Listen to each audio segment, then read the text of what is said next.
Сәфи сабыры мөселманнарға кайтарылган кебек, мин дә яңалыклар җиткерүнең элекеге форматына кайттым. Сез Татарстанның төп җиде яңалыгын карыйсыз. Башлыйбыз. Казан Кремле янындагы казу эшләре вакытында борынгы фундамент тапканнар. Диварлардан ерак түгел урында эшчеләр җирнең бер кат-катламын алганнан соң иске фундаментларга тап була. Татарстан Республикасының мәдәни мирас объектларын саклау комитетында да борынгы корылмалар калдыкларының табылуы фактын раслаганнар. Хәзерге вакытта урында археология һәм надзор бүлеге белгечләре эшли. Башка техник эшләр исә вакытлыча туктатылган. Бу урында элек ниләр булуын хәзерге вакытта әйтүе кыен. Әмма археологлар берәр ханның мумиясен генә уятмасалар ярар иде. Сишәмбедә Рөстәм Миңнеханов татар телен саклау һәм үстерү белән шөгыльләнәчәк комиссия булдыру турында боерык имзалады. Аны Дәүләт Советы вице-спикеры Марат Әхмәтов җитәкләячәк. Яңа орган татар телен укытудагы иң яхшы методикаларны өйрәнәчәк, полилингваль белем бирүне үстереп, бу мәсьәләдә федераль органнар белән элемтә булдырачак. Комиссия татар телен саклау һәм үстерү өчен Татарстан хөкүмәте белән федераль хакимият, иҗтимагый оешмаларны үзара бәйләп, бу өлкәдә тиешле кануннар булдыру белән шөгыльләнәчәк. Татарча сөйләш.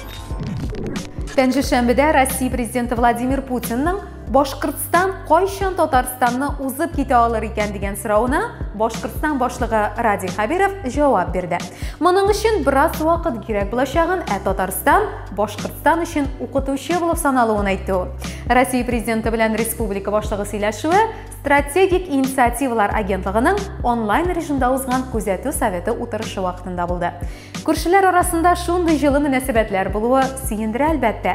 Ә Путинга аның төрттерүе аңлап кабул ителде дип хәбәр итегез. Элвин Грей Роскомнадзор белән һич кенә дә килешергә теләми. Хәтерләсәгез, әлеге оешманы үз изоляция режимын бозуда гаепләп 5000 сумлык штраф язган иде. 5 июльдә Юльякшин ВКонтактедагы аккаунтында аны үз изоляция режимын бозуда законсыз гаепләүләре һәм штрафка тартулары турында яза. Җырчы сүзләренә караганда, ул Татарстан баш каласына 16 мартта килә, штраф турындагы карарны аңа 1 июньдә чыгаралар. Ведомствода аңлатуларынча, мартта Юльякшин Мәскәүдән Казанга коронавирус белән авырган пассажир белән бер самолетта килгән. Әмма бу очракларда сакланырга тиешле 14 көнлек карантинда булмаган. Эх, Радик, кагыйдә бозгансың икән, түлә инде. Монда нигә тарткалашып торырга? Татар әдәбиятын һәм татар музыкасын яратучылар өчен быел барлыкка килгән Китап дигән мобиль кушымтаны App Store һәм Google Play сервисларының 5000дән артык кулланучысы үзенә йөкләгән. Әйе, бу сан артык зур түгел кебек, әмма Китап радиосының эшли башлавына нибары 2 ай. Әлегә кадәр бер генә татар кушымтасы да беренче 2 ай эчендә андый нәтиҗәләргә ирешә алганы юк. Якын арада Китап радиосы эфирында Нәбира Гыймаддинова, Рәмзия Габделхакова, Марат Кәбиров әсәрләре яңгыраячак. Ә менә танылган алып баручылар Әбри Хәбриев белән Рамил Шәрәпов яңа амплуада тәкъдим ителәчәк. Алар эфирда лирик әсәрләр укыячак.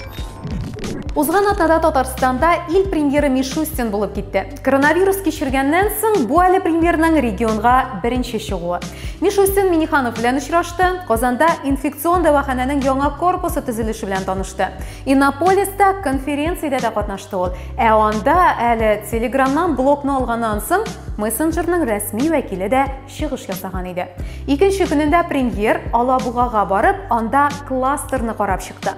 Предприятиеләрнең берсендә Михаил Владимировичны хәтта нигез салучы ата сүзләре белән каршы алдылар. Мишустин Алабуганы 2007 елда ачкан иде. Икенче бер оешмада премьер үзе дә микростендапта чыгыш ясап алды.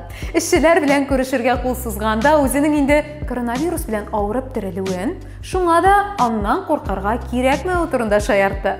Ахырдан Россия премьеры белән Татарстан президенты М12 федераль юлы төзелешенә старт бирделәр. Дөньяның төрле почмакларыннан TikTok-ны тыюлар турында хәбәрләр килгән арада, Һиндстанда исә аны гомумән дә тыйдылар. Татар эстрадасы бу шелтәрне яуларга өйрәнә. Һәм бу эштә иң алдынгысы Элвин Грей булды. Юльякшин, безнең Лазарев, яшьтә популяр да. Аның видеолары чыннан да карау күңелле. Алар кызык та, халык арасында да яратып карала.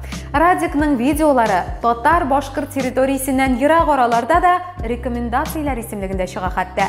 Бу татар теле һәм музыкасына менә дигән реклама. Менә ничек эшләргә кирәк, иптәш артистлар.